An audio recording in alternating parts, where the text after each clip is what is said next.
रुपाली चाकणकरांच्या प्रश्नावर सुनील तटकरे चिडचिडे का होतात अशा प्रश्न करत चाकणकरांना तटकरेंचाच आशीर्वाद होता असा आरोप आता होऊ लागलाय। काल तटकरेंना याबद्दल प्रश्न केला असता ते संतापून निघून गेले। पाहूया। आपल्याशी बोलण्यासाठी मी सविस्तर पुराव्यासहित पत्रकार परिषद घेतली। धन्यवाद। सर, तुम्ही राष्ट्रवादीचे प्रदेशाध्यक्ष आहात। रुपाली चाकणकरांच्या राजीनाम्याची मागणी होती।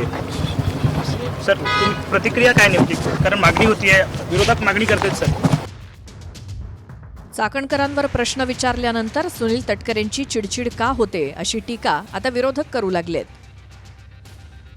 चाकणकरांनी करोडोंची माया जमवली असून त्यांच्यावर सुनील तटकरेंचा आशीर्वाद असल्याचा आरोप सुषमा अंधारेंनी केलाय।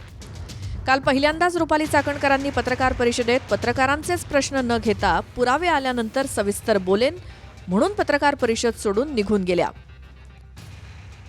हीच गोष्ट सुनील तटकरेंनी देखील केली। त्याच्यामुळे मी आज राज्य महिला आयोगाच्या अध्यक्षपदाचा राजीनामा माझ्या नेत्या आदरणीय सुनेत्रा वहिनी यांच्याकडे मी सुपूर्द केलेला आहे। याबाबतचा जो काही निर्णय असेल तो आदरणीय वहिनी घेतील। आपल्याशी बोलण्यासाठी मी सविस्तर पुराव्यासहित पत्रकार परिषद घेतली। धन्यवाद। सर, तुम्ही राष्ट्रवादीचे प्रदेशाध्यक्ष आहात। रुपाली चाकणकरांच्या राजीनाम्याची मागणी होतीये। सर, तुम्ही प्रतिक्रिया काय नेमकी? कारण मागणी होतीये, विरोधक मागणी करतात। सर,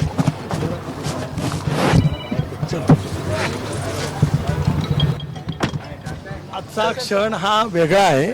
या क्षणाचं महत्त्व देशात आणि जगात मोठ्या प्रमाणावरती आहे। योग्य वेळेला ही भूमी हे क्रांती जर ऐका ना साहेब, मला माझा बोलण्याचा घटनेने अधिकार दिला आहे। डॉक्टर बाबासाहेब आंबेडकरांचं स्मरण करतो त्यावेळेला त्याला मला ज्या वेळेला मी बोलायचं आहे तेवढंच बोलेन, मला ज्या वेळेला त्या विषयावरती बोलायचं आहे त्याला नक्कीच बोलेन। धन्यवाद।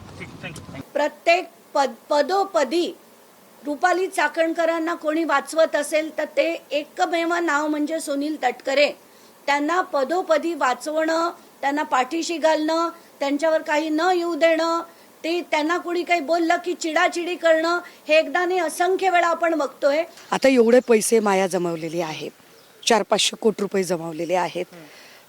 तटकरे वगैरे प्रभृतींचा आशीर्वाद आहे, त्यामुळे त्यांनी चिडचिड न केली तरच नवल।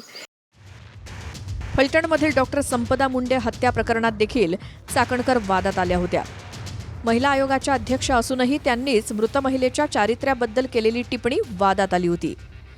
त्यावेळी अजित पवारांनी स्पष्टपणे चाकणकरांवरती नाराजी वर्तवली, मात्र तेव्हाही तटकरेंच्या पाठिंब्यामुळे चाकणकरांवरती कारवाई न झाल्याचा आरोप झाला होता। की माननीय अजितदादा असताना संपदा मुंडेच्या बाबतीत सुद्धा त्यांनी त्या पीडिताचं चारित्र्य हनन केलं होतं, जे कायद्याला धरून नव्हतं। त्यावेळी सुद्धा माननीय अजितदादांनी राजीनामा द्यायला सांगितला होता, परंतु प्रांत अध्यक्ष सुनील तटकरे यांनी तो राजीनामा थांबवला होता। नाही, कोणाच्या आशीर्वादाने कोणीच माया जमवत नाही, पण त्यांनी जर काही माया जमवली असेल तर त्याला दणके दिले पाहिजे। त्याच्यासाठी कायद्याच्या चौकटीमध्ये आवश्यकता असेल तर फास्ट ट्रॅक कोर्टही केलं पाहिजे। आपल्याला माहित आहे की आता आसाराम बापू आहे ना जेलमध्ये, कुठं बाहेर निघाले। त्यामुळे आपल्या संविधानावर विश्वासही ठेवला पाहिजे। चूक करणाऱ्याला शिक्षा होणार, फक्त काळजी ही घ्यायची आहे की कारण असताना पुराव्या अभावी तो निर्दोष सुटता कामा नये। Bureau report, TV9 Marathi.